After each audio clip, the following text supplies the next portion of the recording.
Old school Paul, new school Justin. Man, y'all still going to school though. Sit down, listen up. Father, son, y'all think it's just another one. Fade the Vader, they be grading players, all it's done is made the piper pay me, and they've been grinding lately. Up late, hit the waivers, don't hate the player, hate me. It's just a Game Boy, never gifted one on Christmas. Instead I asked for ships to hit everything off my wish list. Check the litmus, do y'all really not get this? Hit this triangular shaped button, I don't want you to miss this. But I guess that's really none of my business. Me risky free, cruise with Paul and Justin just listening. Yards after contact and catch, that's a lot of distance. The kind of info make me wanna blow opponents' kisses. But I gotta be clear, there was one key difference. Relationship is deep in this vein of ellipses. Like how Justin agreed to washing all the dishes. I'm just grateful Paul turned the missing to the misses. Father, son, pie, get down on the get down. If you don't get it now, then get out. Father, son, pie, sit down and get rich now. If you're not feeling it now, then get out. What's up, everybody? Welcome to the Father-Son Fantasy Football Podcast. My name is Paul. My name is Justin, and we are back for another week in review. If you guys are new and listening to us first time, what's going on? Hit that subscribe button so you guys know whenever we do post an episode. We do 2 episodes a week right now. You can, do that little subscribe button. We're doing a jersey giveaway right now. We're giving away an Amari Cooper signed jersey giveaway. Yes, and we are. Boy, did he look good against Jair Alexander this week. Granted, they were down by a lot, but that one touchdown catch he had was kind of amazing. He made The one where he caught on his face mask. The one where he just caught it and then did a spin move and then ran it in the end zone for a 50-yard touchdown. What a play by Amari Cooper. Great football play. So we're giving away a signed Amari Cooper jersey giveaway. Cowboy Nation, get those 5-star reviews in, and a tweet's going to be going out soon on how to enter and stuff. There's no real time limit for this thing. It's going to be a certain number of views where we get to, then I'm going to give it away because, it's free. You're getting a free signed jersey giveaway, and, it's going to be a little bit of effort to get this because it is Amari Cooper, but it's not hard. It literally takes 2 minutes to do a review, if that, and then you just got to do things on Twitter, and that's all it is. It's not that difficult. But once again, subscribe if you guys are new. My dad is on Twitter now. I'm going to probably do it once you get to a certain Twitter follower milestone too, Dad, because, you're at 43 right now. You deserve more than 43. So my dad's Twitter is I know. That's Paul ridiculous. F- Come on, people. At Paul FSFF. It's in the description below for all our Twitters. The podcast Twitters at FatherSonFF. Maybe they don't know the address. I don't know. I think I'm getting my whole tongue tied over here, but, Twitter's, it's in season. We're really, I think our strength is our off-season content, because that's always the most fun to just talk about it whatnot. But now you had the data to do it, and it goes underrated because people start zoning in on their one or two couple podcasts that they listen to in the in-season, whereas the off-season they listen to a variety of them, which we get. Sure. So next year we're making that stride. Trust me, it's going to happen. But we have great in-season content like today's episode. We're going to go through some of the games, give you some takeaways, and the more important thing about all this is not just takeaways, but who to trade for. Because we're going to get bigger. I mean, we're having a tough year this year because your schedule's a little tighter. You're working and you're in your last year, so you're really trying to do well to go to med school. So it's just been a busy year. We can only get 2 episodes in. Hey, 2's better than none. Yeah, 2 is better than none. And once I do graduate from the med school, dude, I'm gonna have the ultimate fantasy analyst package. I'll be able to tell you about all these injuries. And all that stuff. But one thing you're not going to be able to tell me about is your sorry loser of a team that you like now. Well, why are you saying that? Well, we're going to get to that. Let's get to because it right you were now. a Giant What do you wanna fan, say? then you traded off to the Browns. Let me ask you a question. How you making out with that? How am I making it? Dude, How you making out I with was the Browns? watching that game. I think I'm speechless about it. That's what I'm saying. It's just dude, it's bad. It is bad. Let's start right with it. Let's just start right with Yeah, we're the going game to. of your team. Odell on that punt return. What the heck are you doing? I get it. You're down by that much and you're trying to do something. So I get it. But I don't know what he's doing. It's not flag football. You can't just run back and forth. It doesn't work in the NFL like that. Baker Mayfield, 8 completions. 8 of 22 for 100 yards and 3 turnovers. Are you kidding me? No. What's about this? 2 interceptions, 1 fumble lost, but 2 fumbles. Did you say Super Bowl? I never said Super Bowl. Dude, Most people. Super Bowl. No. I'll tell you what. You can ask what any they of should do. All What they should do is do what they did a few years ago. Keep wearing the bags around their face. That's what they're on the verge of doing, dude. Because they are terrible. Okay, the Giants are even better than them. At least the Giants can score and put up some points. Yeah, Giants are a lot better in red zone Browns are the worst red zone team, and I think the problem stems. Yeah, Baker is not looking good at all. I made a tweeter. I tweeted today. I said that Baker Mayfield is just a glorified Mitch Trubisky. That's a joke partially, but like right now he's acting like. So hopefully, me saying this will make him do well because like it's a win-win. Right, it's a matter of time before he starts crying like he did in New York. Give me the ball. Why ain't I getting the ball? Give me the ball. It's a matter of time before he cries there too and has problems there. In the red zone, Baker Mayfield targeted Demetrius Harris over a wide open Odell Beckham. Yes. I don't understand that at all. And then he targeted Antonio Callaway, who was wide open, but of course Callaway dropped it, and it was an interception. Like, this dude can't catch. Antonio Callaway, coming off the suspension for performance-enhancing drugs, but apparently it still didn't help his catching because this dude just has brick for hands, and it's just not good. But how do you not like? Baker Mayfield's defense, okay. I am all over the Browns because you traded your team, so I'm all over you, and I love that aspect of it. But San Fran did put heavy pressure on him. He didn't know what to do. I mean, they were coming at him. San Fran is a team that's 5-0 now. 5-0. Not even that they had the best talent all around, but Kyle Shanahan, what a coach! Like you have him and you have Frank Reich, who I think are the two other than Bill Belichick, best coaches in the league right now. And you saw what the Colts did to the Chiefs. We're gonna talk about that after this game, but the 49ers look good. Matt Breida, one step gone.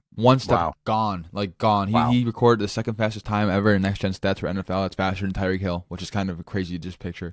But it's going to be annoying for fantasy owners going forward. I still rather have Breida out of Coleman or Mostert or him just because Breida is going to offer you those more pass catching opportunities. But it's not going to be a workhorse thing. I never pictured it to be a workhorse thing. Coleman even looked good on his return back, but everyone looked good against the Sure, yeah. Browns. I mean, Coleman had 16 attempts for 97 yards. Breida had that big 83-yard run, and he just finished with 114 yards. But still, what a run he had! He had 2 touchdowns, right? Yeah, one pass catching touchdown, and then Dante Pettis can't catch. No, I was mad about that because I needed that to win the matchup. I don't know why I started Dante Pettis right there, but this dude just dropped a wide open touchdown pass, and not happy about that. Baker.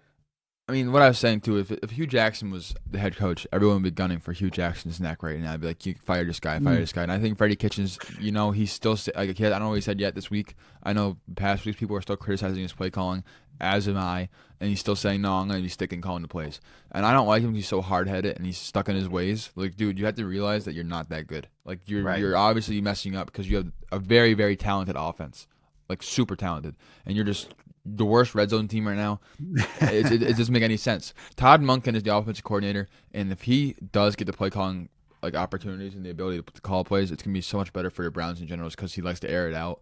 And if I have Odell on my team, I'm looking at him in the red zone. I've been saying this every single week. If you have Odell on your team, you target Odell in the red zone. What do you do with Eli Manning in the red zone? Amazing things. Like, unbelievable catches, but it's just not happening. And Nick Chubb is fine. I'd buy low on Nick Chubb if you can. Well, yeah, Nick Chubb, I mean, they were behind in this game, so they really couldn't do nothing with Chubb. I mean, they had to play catch-up, so unfortunately I thought they didn't get a chance to establish him. So, he still gained 87 yards and 16 carries, but yeah, that's pretty really good. Nothing. When the Browns were trailing like that, they really couldn't use him. No. And I'm hoping you guys bought George Kittle low. I mentioned that last week, the weeks before. I was saying buy George Kittle. The best game of the year so far for him. 8 targets, 6 catches, 70 yards, and a touchdown, including an 18-yard run, which I don't know how a tight end moves like that. I don't know if that run was insane by George Kittle to get the outside.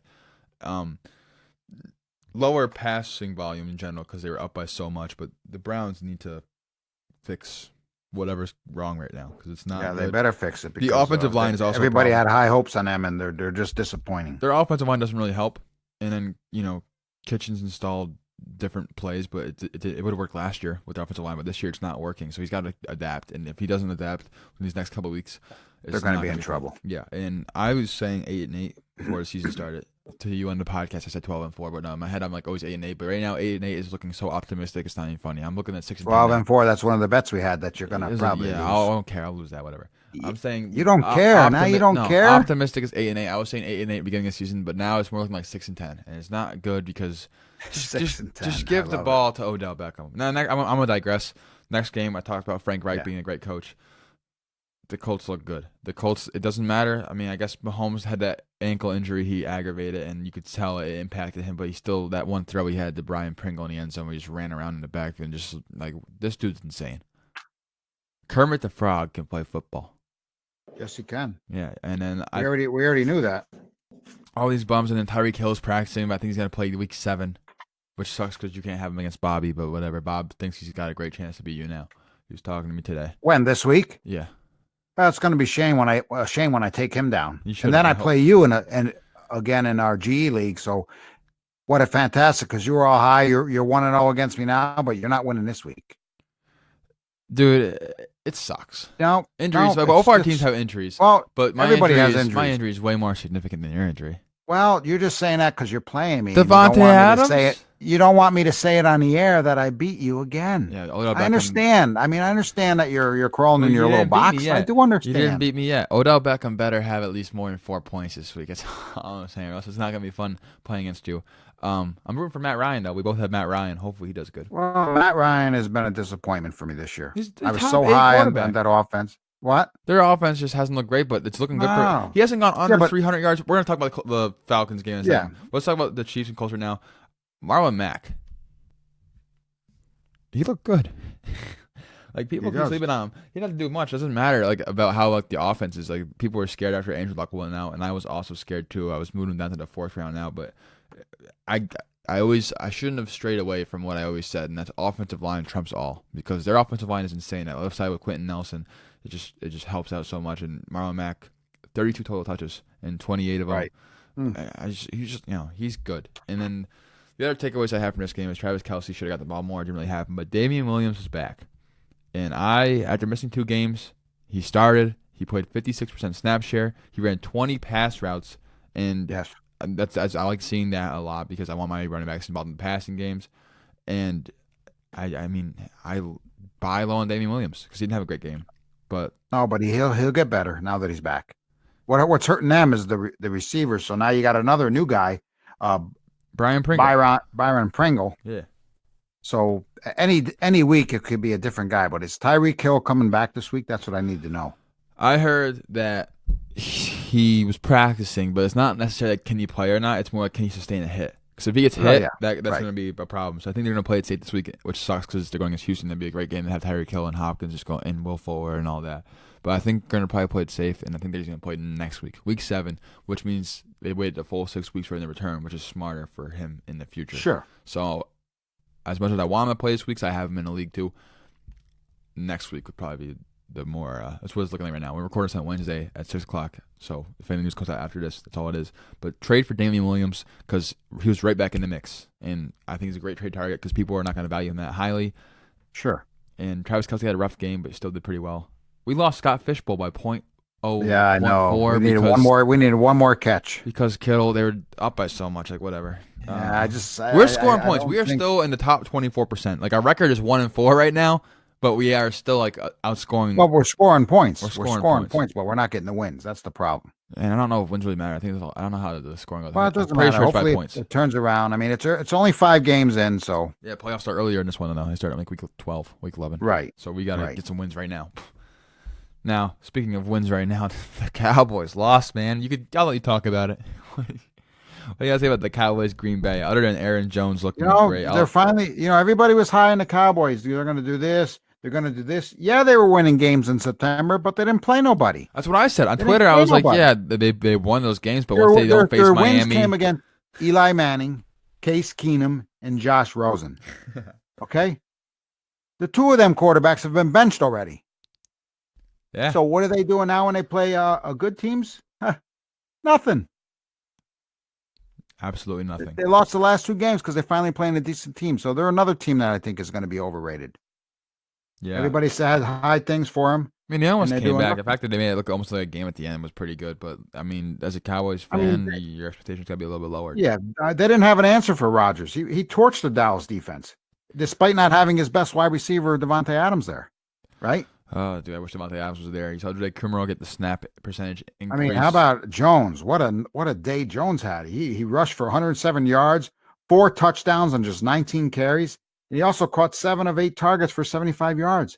He punished the Cowboys. They had no answer for him. He looked good. And I was saying sell Aaron Jones the past couple of weeks. If you can get a good value for it, I'd still sell him just because he's not going to have that big snap share. But maybe now he does get that big snap share. But the fact of the matter is, it doesn't really matter about snap share, I guess, because he's getting all these goal line touches. And that's what matters. So hold Aaron Jones is what I would say now. Unless you But can I sell said high. it last week on our DFS episode. Start him because he's still at the committee price, and I was right about something. You for a did say change. that. That's pretty Well, good. we have good picks. We have a DFS episode that comes Yes, out sure on we like do. Friday nights, and we with Matt Williams, and we make some good picks, and we win you guys some money. I was plugging in Will Fuller in all my lineups, and how did that turn out for me, Dad? Yeah, I know. Will Fuller's a beast. We'll talk He about was that a game in a beast. second. But Michael Gallup's Anyway, return. back on the Dallas. I want to talk about Michael Prescott Gallup. had a decent game, but a lot of that it's misleading because it's in garbage time, right? Because they're getting crushed the whole game. So of course he had to throw the ball. He had to do something. I mean, Cooper had a remark. Talking about the jersey we're giving away. He had a remarkable day. Yeah, I mean he Right? had And a lot 14, of that wasn't in garbage time, man. He reeled in 11 of 14 targets for 226 yards and a touchdown. Yeah. And it's worth noting that he had 110 yards by halftime. Yeah, he looked which is pretty good. And it was Alexander who was shadowing, and Williams was a little nervous about that, which I get because he's a very good corner. But I mean, they were forced to throw the ball, so Amari Cooper got targeted, and he did well with those targets. Only didn't connect with 3 of them. Michael Gallup, I think, is the more important storyline though here. First game back, he also had 14 targets, caught 7 of them for 113 yards and a touchdown. And they're 1A, 1B. Start both every week because they're both going to get an opportunity, and it's looking good.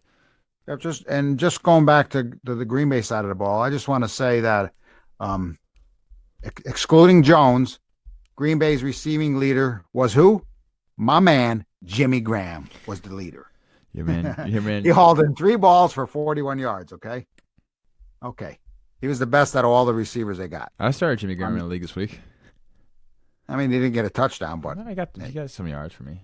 Jones took over that game. I just wanted to say that I still love you, Jimmy. You had a decent game. At least you led the receivers of your team. He did. And catches, so. But get in the end zone. Come on, kid. He's almost as old as you now. Wow. He's getting up there in age. Almost. Now, Texans, Falcons, you talk about Matt Ryan. I want to go to that game. And Deshaun Watson. Wow. This dude lit it up. He did, what a game. They had a total of 85 points, which is insane. So hopefully you put money on the over. We talked about that game too in DFS double stacking because that game was going to be high scoring. Yeah. Right. And I mean, it was 53-32. I was saying buy low and Will Fuller. And what did Will Fuller do, Dad? You have a stat line in front of you. Oh, he caught 14 of 16 targets for 217 yards and 3 touchdowns. Okay? And he should have had 2 more. And he got stopped twice at the goal line. He could have had more. 5 touchdowns. Imagine what a day he could have if he didn't get stopped right around the goal line. 5 touchdowns would have been insane. Oh my goodness. Just inches shy of the goal line on 2 separate occasions. Hopkins was fine. He had 8 targets, 7 catches, 88 yards. It's fine. But yeah. I think. But like you said, Watson had an incredible day. He only threw 5 incompletions and 5 touchdowns on the day. That's what's insane to me. The same amount of touchdowns as incompletions. 426 yards and, like you just said, 5 touchdowns and 47 rushing yards. And this is what I think his ceiling is if Houston ever figures out how to actually protect this dude. And per Next Gen stats, here's what I love. Deshaun Watson was under pressure on 6% of his dropbacks this week. That is the lowest rate of his career. And he was getting sacked 8 times a game before. In this game, he took 0 sacks. So I think the offensive line is gelling a little bit, which helps because they got Tunsil, and it takes a little bit of time for his offensive line to get chemistry together. And 2, he's figuring out how to avoid it better. And once again, in the press conference, he got asked a question. He described the whole defense. It's a weekly episode now. Class is in session. This is going to tell you what the defense is doing, and I love that stuff too. It's always cool to see what a quarterback, his angle, his perspective of what he sees. And now Matt Ryan, not one game under 300 yards. So he's not. The offense is looking great. I mean, he's having a great year as far as fantasy numbers are concerned. Yeah. But the team, we talked about them in the preseason, how I was excited they were going to be the best, most explosive offensive team. But let me say this about their defense. Their defense is terrible. So as long as their defense is terrible, Ryan is still going to put up them numbers because he's going to have to throw. And he did here. I mean, he put up 32 for 46 for 360 yards, 3 touchdowns and an interception. A lot of that was in garbage time, but their defense is so terrible.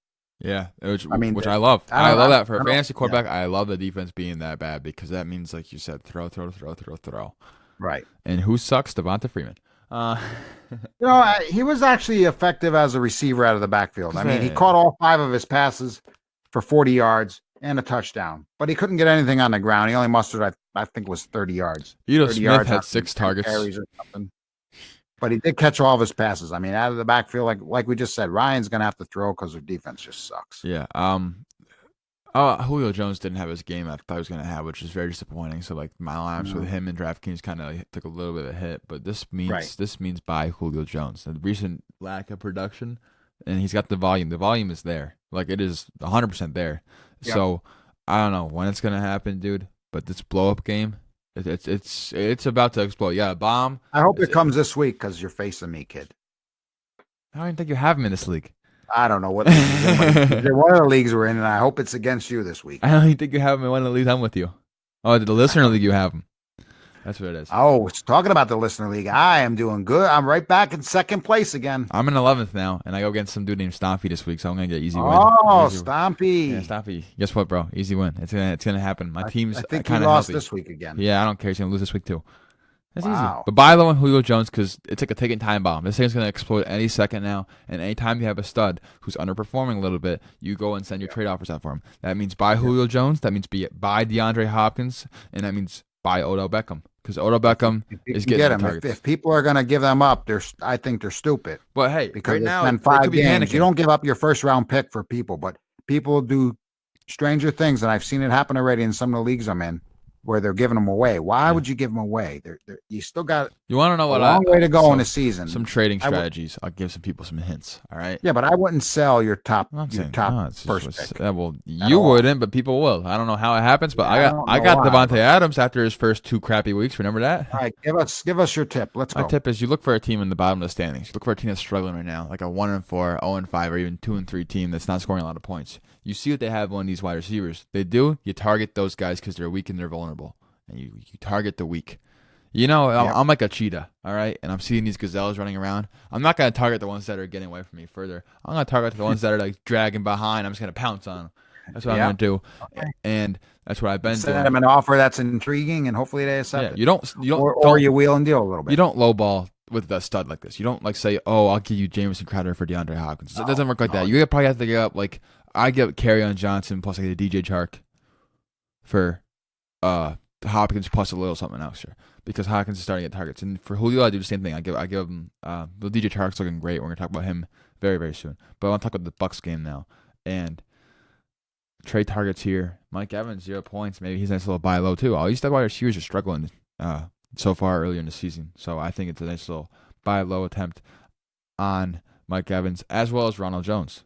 He had a breakout week 4, and Jones only got 3 carries. And I don't understand their running game whatsoever. I really don't. It's gonna be frustrating. Understand what they're doing. Jones is definitely the more talented person. They're not even using him. Yeah.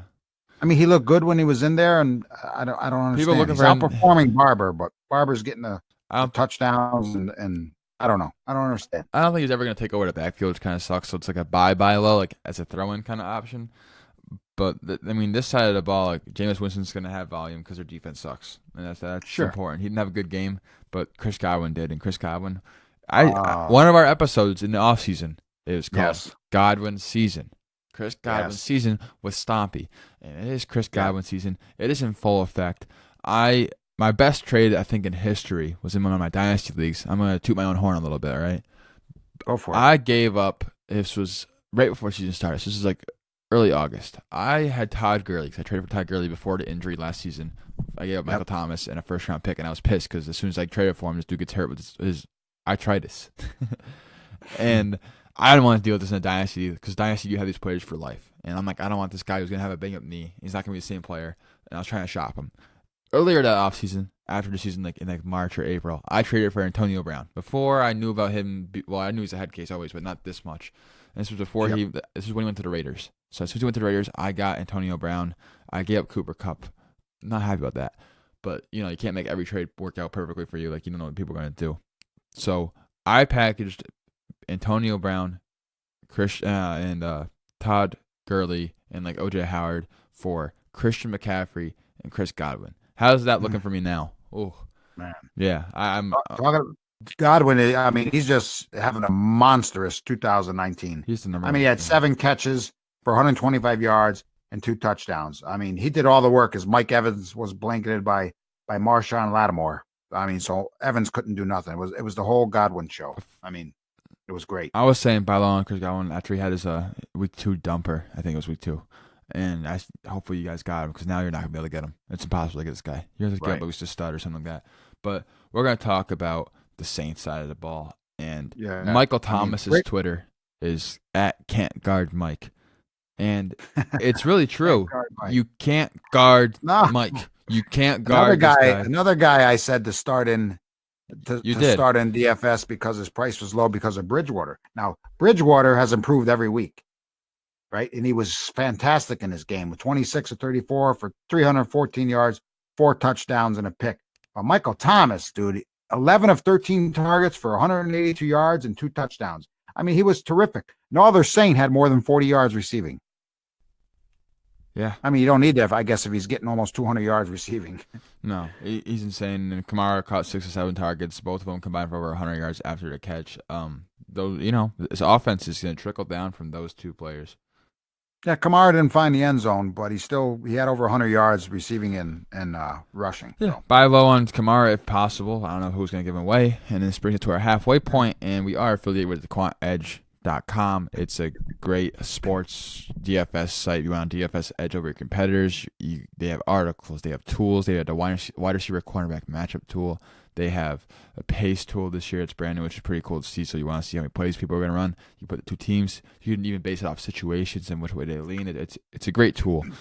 And they also have like a DFS lineup generator one. They'll generate up to 150 lineups for you. You can just plug in and export them. Yep. And then just like that. It's so easy. And then articles. It's a great tool, yep. Articles. Our boy @Dbro_FFB has 2 of my favorite articles every week. And that is the 10 facts to know about this week. And he gives situations that are going to be happening this week. So say the Patriots are playing the Giants. Like he'll do like whenever Tom Brady plays the Giants or something like that. And just give you stats. You can kind of target these guys in DFS or even help with start sits. And then he also has his amazing wide receiver cornerback matchup tool article where he gives you 10 picks of who is to target because this cornerback is lacking and what it's just great. And you can go save money today on a weekly or monthly plans by using code FSFF. And once again, it's code FSFF over at thequantedge.com. So go check that out and use that promo code to save money today because it helps us out and it's going to help you out too, especially with your starting sits, and it's also going to help out with the DFS picks. Absolutely. Now, DJ Chark for the Jags. I mean, it was hard to predict going into the year because Nick Foles was going to be quarterback. But before Nick Foles got injured, he threw an absolute dime in that Kansas City game to DJ Chark. And as soon as that happened, people took notice. Like, oh, wait, DJ Chark got a touchdown. Like, this guy wasn't even there. But he is a legit number 1 wide receiver in this league right now because every single week he's dominating the opportunity share. And there's no looking back because it's DJ Chark's season. And he has 175 air yards this game, which was the most in week 5 out of any wide receiver. And right now he's 6th in the league for air yards for the whole season. So if someone's still selling DJ Chark, I would try to get him because he's looking great. And he has that chemistry with Gardner Minshew. And the worst move I've ever made in my life was dropping Gardner Minshew in our big league for Kyle Allen because I wanted to lock up that stupid Carolina freaking quarterback thing. So if we can roster 4 quarterbacks, I think that'd be freaking great because I wouldn't have to drop Gardner Minshew. But I did it because I wanted to secure the Cam Newton backup just because I don't want. So the thing that's out there today that I heard is Nick Foles is recovering and he's coming back. So I say you can't start him over Minshew. What Minshew's doing there, you can't start Foles now with Minshew in there. What's your thoughts on that? Yeah, I mean, you're right. Minshew's playing pretty good. You can't bench Minshew. Granted, they didn't really win this game because something called Christian McCaffrey. I think that's his name. Oh gosh, let me tell you something. Talking about McCaffrey, he dominated the Jacksonville defense and showed everyone. I mean, everyone why he's the top defender for the MVP and Offensive Player of the Year as of right now. I know it's only week 5. I don't think he's a top contender for MVP. This guy is putting up insane numbers. It's just unbelievable. You can't tackle the guy. No. Every single time they had a video of this one linebacker trying to tackle him on the Jaguars, I forget his name, but he just made him look silly. McCaffrey is, it's just crazy. He literally is just dominating the touches in that offense as he should, and he is right. I mean, he had 176 yards on 19 carries, with 2 touchdowns, 6 receptions for 61 yards, and a touchdown as a receiver. It's unbelievable what he's doing. He's insane. I mentioned it last week. You gotta take a moment to just appreciate what we're witnessing because it's rare, and the touches he's getting is a little bit concerning. Hopefully, he doesn't just wear down, but he's different. He's takes care. He doesn't look like he's wearing down. No, he's still got the same. Even he's in there with a hurt ankle or whatever, and he's still running around. Look crazy. And Reggie Bonifant is the backup, and I mean, there's rumor now he's got some back issues right now. Which I think he'll be fine. I don't think that's going to keep him out of the game this Sunday. They'll drug him up if it's still bothering him. They'll give him some kind of cortisone shot or something like that, so he'll be fine. Now, Leonard Fournette, I mentioned buy low him. His big workload is continuing to do well. He ran over 100 yards again, had a short score finally while adding 4 receptions on 7 targets, and he's running a lot of routes. I was talking about that before the season started, that this guy I didn't want, and now I did want him because I like to change my opinion when I get new information, and he's getting the targets. People always say he's not a pass catcher. Well, he's got, once again, another game over 5 targets. And hey, Leonard Fournette, the buy window's closed. Hopefully you bought 2 weeks ago before his game against the Broncos. Right. D.D. Westbrook had 11 targets. That's a little sneaky one. So buy low on D.D. Westbrook. And, I mean, he had a decent game. 11 targets. He ran a high number of routes, and 7.6 average at the target in week 5 was his season high because his whole season number is 5.9. He's starting to show a little bit of connection between Gardner and Minshew, and is actually leading the team in target share over DJ Chark really? the past 3 weeks. His 24% target share. So Chark's getting the air yards. This guy's the underneath guy. So it's a good combo because D. Westbrook, truthers in this offseason, like I was saying he's going to have a big, year. But that's before Nick Foles got hurt. Now, I think the most surprising game of the week was the Raiders-Bears because in London, the Raiders, quote-unquote, were the home team, and they beat them. The Raiders are 3-2. And John Gruden's doing a great job of coaching, and it's the Gruden way. The Gruden way just is different. And the one thing I want to talk about, the 2 things that takeaways I have from this game. One, Allen Robinson. I mentioned it before season. 2 years removed from an ACL, you finally saw what he can do. Finally got in the end zone and got in the end zone twice this game, and he was making some spectacular catches per usual to Allen Robinson. And Chase Daniel actually targets him, unlike Mitch Trubisky. I don't even think Mitch Trubisky plays quarterback. He's just bad. He is bad. Just kind of like Baker Mayfield.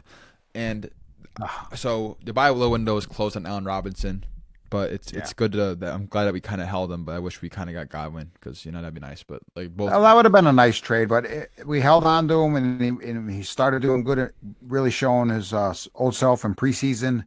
And I'm glad we didn't really sell him because we probably would have lost in that trade because he is doing very well right now. So yeah, I would have taken Godwin over him, but we couldn't get that deal done. I wasn't gonna give up too much, right? But Robinson has 7+ targets in every single game so far. So that's a nice little one. And the other thing I want to talk about is on the other side of the ball, and that's Josh Jacobs. I mentioned buy low on him. I have a tweet that said it like a week and a half ago, but he just looks good. Like he's falling forward after every run, which you like to see. He's making people miss. He runs hard. And this week he even got more routes. He stayed on the field for plenty of passing downs. He running around on a season high 52% of dropbacks, and he caught 3 of 4 targets, and that's per Ben Gretch at Yards Per Gretch on Twitter, who found that stat. So I think that's huge because they were in a run-heavy script, which kind of helped with the whole Josh Jacobs thing. He left with an elbow injury that led to a DeAndre Washington touchdown, so he could have had another touchdown.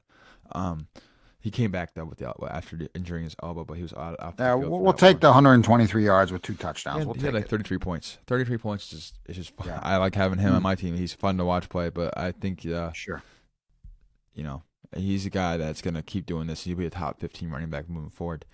And anything else you want to say about this game? Any other takeaways? No, I'd like to go to the Ravens-Steelers game pretty quick. The Ravens won, but I find it ridiculous that Mason Rudolph had to walk off the field after his injury because the cart broke. Who doesn't have a backup cart? You make the guy, he didn't even know where he was. He looked stupid with his face shield off with just that stupid helmet on. He didn't know. He thought he was on Mars. And they made him walk off the field because they didn't have a cart. Where is the backup cart? I don't understand that. You're a multi-million-dollar franchise, and you make the guy, he didn't know where he was. Unbelievable. Here, let's go. You got to get up and walk. Sorry. What? What? That's just unacceptable. That is honestly, like you said, multi-million-dollar, and you're just gonna tell me they don't have a backup car or anything like that. That's just that is honestly awful. When someone got a serious head injury like that, and Juju's reaction to it, this dude literally almost fainted. Yeah, and he was a game time. He was knocked out before he hit the ground. Rudolph. Dude, he was knocked not out. a good hit. Out Head hits are never good. No. You hate to see that. There's so many injuries this year. He went to the hospital and he came out pretty quickly, so he's looking fine. But that's 2 quarterbacks down for the Steelers. Yeah, and it's he won't be back for a few weeks. He'll be done right now. I don't know what this means for. They're going to use a third string quarterback who we'll have to see what he does. Yeah, I don't know what this means for. So Hodges, he did come in and play well, not bad for an undrafted third string quarterback. But we'll see moving forward what they do. That hurts Juju's value big time. Just target Juju, Hodge. Just target Juju. It's all you got to do is just target him because it's not. We're so high on him, and when all these quarterback problems. I mean, prior to Big Ben getting hurt, he was fine. He was doing fine, and then all of a sudden Big Ben got hurt. Like, what are you gonna do? You can't predict that. Like, predicting quarterback injuries is very hard. Jalen Samuels is out for a little bit with an ankle injury, I believe, and so James Conner, wheels up for James Conner. Thank goodness I didn't trade him to you. Now, Juju, he played a full snap share. Didn't seem too injured by the toe injury. He caught a nice little 35-yard touchdown to start the game. He lost a costly fumble again in overtime because Humphreys punched the ball out. He only has 2 fumbles through his first 3 years so far, and they had numbers again. And Antonio Brown had 5, so Antonio Brown still can't talk shit because Juju is better than you, buddy. Right. But hopefully you target Juju. That's all I'm asking for is just a simple target Juju. Marquise Brown suffered an ankle injury and left, but he played his lowest snap share. But that didn't really stop him from finding the end zone because he's caught a touchdown. He got up there. He jumped. It was a good touchdown for him. So I'd buy low on Marquise Brown. Would you? Yeah, I have him. I'm not getting rid of him. I think I have him in 2 leagues. Would you try trading for him where you could probably get him on the cheap now? Because it's 2 bad weeks back to back, but he has the targets. And this week was because of injury. Right. Now, what about Juju? Are you buying low on Juju? I have him in a league, and I'm going to hold on to him. But when I buy low on him, no, not with the quarterback situation. Yeah, it's a little scary. Not now, especially now when they got the third string quarterback, and you just don't know what they're going to do. That's true. It's sad for him, the talent that he's got, and you got no one to throw him the ball. But hey, we'll give the third stringer a chance and see what he can do. Yeah, we'll see what he can do. Now, I'm not talking about the Patriots game, but I'm mentioning one thing from that, and that's my boy Terry McLaurin. 95% snap share in his first game back, and against Gilmore, he had 123 air yards on 7 targets, so he picked up right where he left off. And I'm excited for this Terry McLaurin show to get on the road, and who knows what Washington's doing because of their whole head coach situation. So hopefully they put in Dwayne Haskins. Yeah, I mean, Washington is terrible. I mean, Brady again. I mean, the guy's just fantastic. They got the number 1 defense in the league. Their defense is playing lights out. Mm-hmm. I mean, one of Brady's touchdowns went to a regular player, Julian Edelman. The other 2 went to, I'm not really sure. One was Izzy, whatever is the tight end, and the other one I didn't really see. I did see Sony Michel get some more routes run, which is a big key for it. But Brady's pretty accurate for the most part of every game. He doesn't make a lot of mistakes unless they got a great defense that can come after him. If you give the guy all day to throw, I don't care how old he is, he's going to eat you up. Yep. Now, they play the Giants this week on Thursday night. The Giants got injuries upon injuries upon injuries. Now, they're going to be without a tight end. Ingram, they're just, no Sterling Shepard. The Giants always play the Patriots tough, then they beat them. They're the only team that can seem to beat them, whether it's preseason or regular season, but I don't think it's going to happen this week. We just got too many injuries. Yeah. Not looking good for the Giants. I wouldn't expect to win against the Patriots, though, so that's not a loss. No. And I want to talk about 2 more things before this episode ends, and that's quickly the Cardinals and Bengals, and then I want to briefly talk about another player who I'll get to after. But David Johnson was very good throughout. 17 carries for 91 yards. He caught 3 balls for 65 yards, 5 targets. And I'm mad because I said my bold prediction was over 150 yards receiving, but he didn't get the targets he deserved. He also, these 2 teams are 2 of the worst teams in the NFL, really. After the game, we learned that David Johnson was battling with a back issue, so that's why Chase Edmonds came in for a lot more snaps than what he was used to seeing and had a great touchdown run. So Chase Edmonds is a nice little waiver ad if he's still available. Now, yeah, and on that's the same game. I mean, like I said, the two of the worst teams in the NFL. Um, but Murray had a pretty good game. I mean, he didn't throw a touchdown, but he scrambled in for one. He rushed He's 10 times fast. for 93 yards on the ground. He's fast. I mean, so he is fast. I always say he's fast, but he just looks so fast. He is. So the guy is learning every game. He's getting better and better every game. So if you got him on your team, hold on to him because he's doing some good things right now. I am selling Joe Mixon where I can. It was a good matchup, and then he rushed well, but the Bengals, he just didn't convert any of his red zone touches to that touchdown. Yeah. And I don't know. It didn't look good, and if he couldn't really perform in this game, it kind of worries me about his outlook going forward. Now, I mean, they had to throw the ball because they were down. Yeah. Tyler Boyd finally got a touchdown. He got his 42-yard touchdown. He had 14 targets, 10 catches, 123 yards, and a touchdown. Auden Tate. Fitzgerald didn't have a great game, but you really can't blame him because the Cardinals were just simply ahead throughout the game and didn't need to throw most of the second half. I mean, Murray I think he just threw like 14 times in the second half. They didn't have to. They were ahead. Yeah. So Fitzgerald's game suffered a little bit, but that's okay. Now, lastly, I'm buying low on Christian Kirk. If people, because he was injured this week, but when he comes back, he's going to get targets. So buy low on Christian Kirk while you can because people are going to see it 0. And he was injured, but they're going to get a little bit fatigued because people may want to give him up, and you get him on cheap right now. So I'd buy low on him.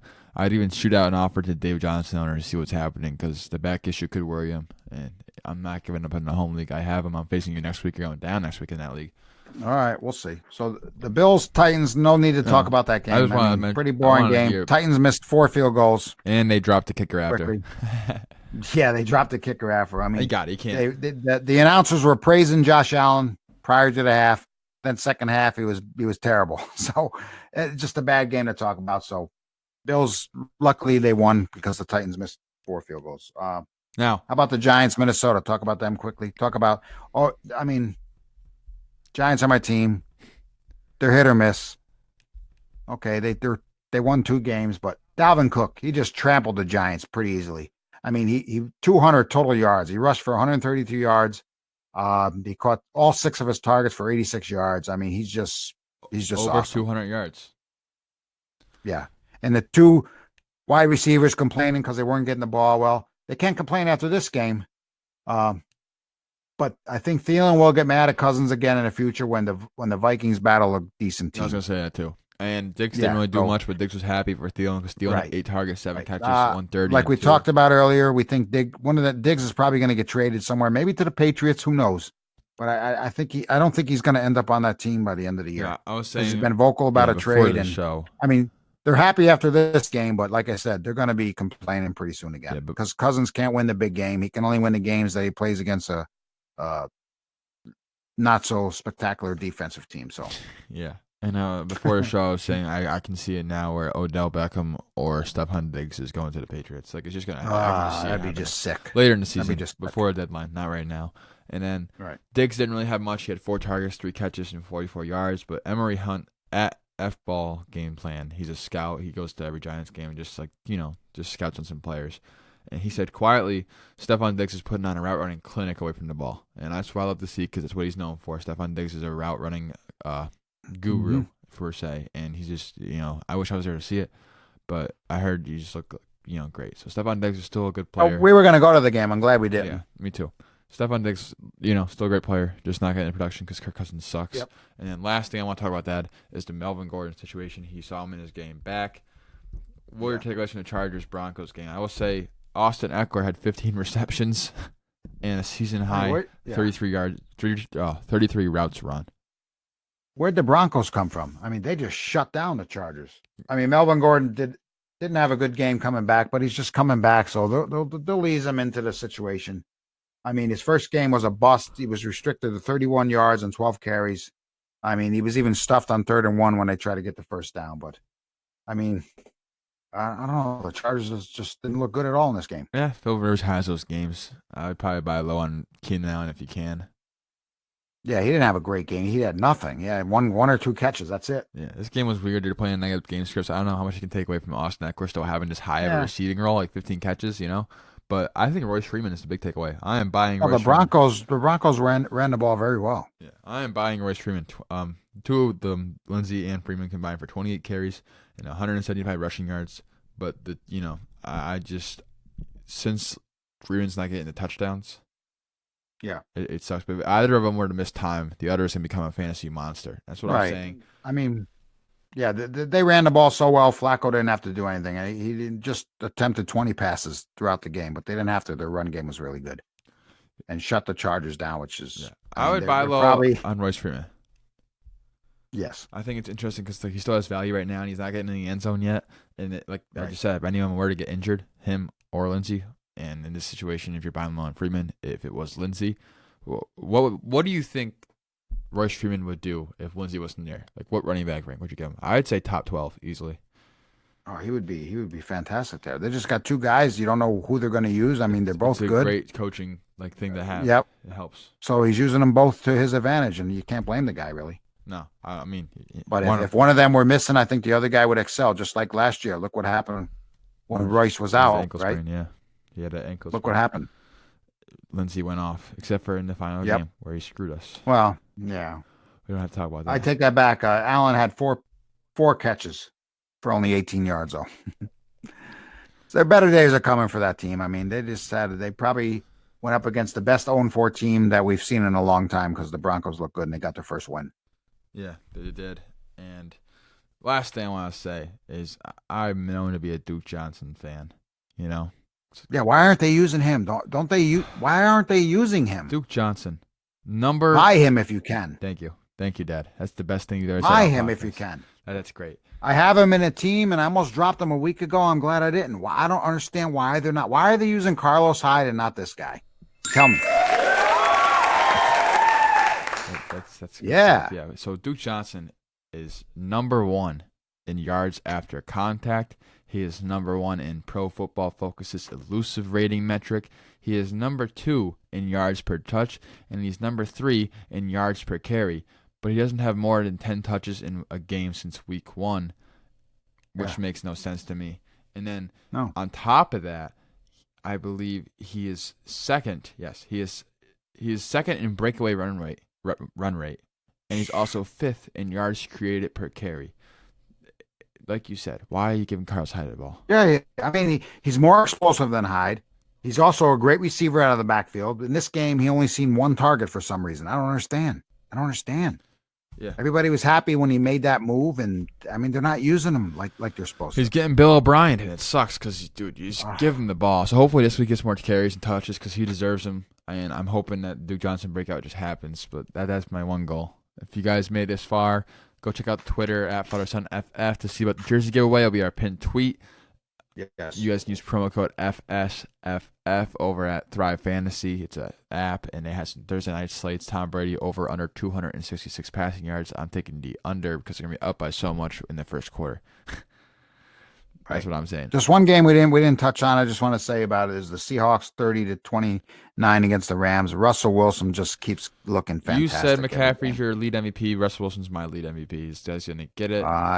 Yeah, I mean, either one of them guys, they're both having a fantastic year. They are. I mean, well, Russell Wilson's every week he's putting up big numbers. McCaffrey's putting up big numbers. Mahomes is slowing down a little bit. He's not getting the end zone. That ankle injury, and we knew that was coming. I mean, yeah. What happens when Tyreek Hill comes back? What happens when Tyreek Hill comes back? Ooh, that's what we're gonna have to wait and see. So week 7, we'll be looking for that. If you guys made it this far, please subscribe. Twitter's in the description below, so check out that, and so will the link to the tweet. And yeah, we'll see you guys next time. We'll see you.